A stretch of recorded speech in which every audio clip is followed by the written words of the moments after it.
අපි බලමු ඔවුන්ගේ අදහස මොකක්ද කියලා.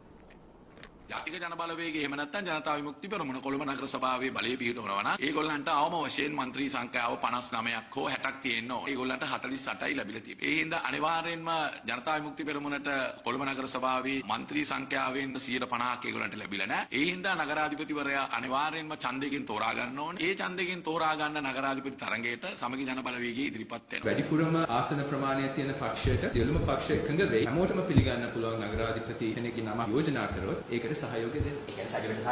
ඉතින් සමගි ජන බලවේගයට එන වැඩිපුරම ආසන අමතිවරයා කියන්නේ සමගි ජන බලවේගයට වැඩිම ආසන තියෙන්නේ කියලා.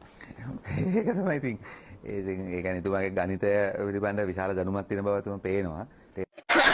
යානි ජනාධිපතිතුමා හිටපු රනිල් වික්‍රමසිංහ මහත්තයා ජ්‍යෙෂ්ඨ උපදේශක. ඉතින් රට මේ ගානට බෙරිච්ච එක ලොකු දෙයක්. ඉතින් ඒ නිසා අපිට කියන්න තියෙන්නේ බහුතර බලයක් තිබුණා නම් හොඳයි. නැත්නම් සුළුතර බලයට ගරු කරන්න.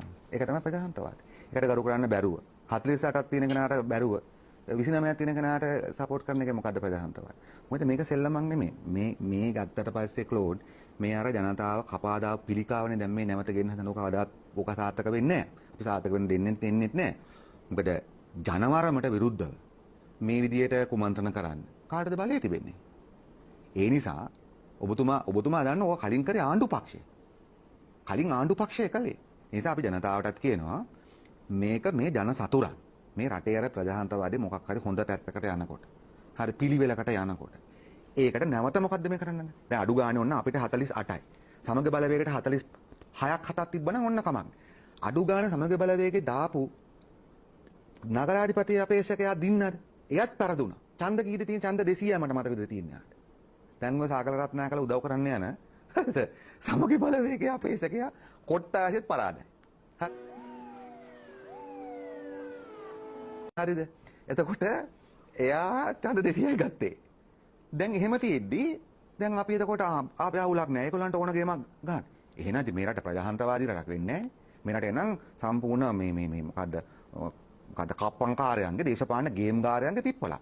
අපි එතකොට නිකන් ඒක දිහා බලාගෙන අනේ ඒක තමයි ඒකට එකතු වෙලා කරන්න පුළුවන්. අපිට එහෙම සීලයක් සමාදන් වෙන්න අවශ්‍යතාවයක් නැහැ. අපි ජනවරමක් තිබෙනවා.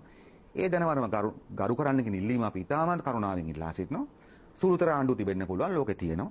ලංකාවේ තිබිලා තියෙනවා. පාර්ලිමේන්තුවේ පවා සුළුතර ආණ්ඩු තිබිලා තියෙනවා.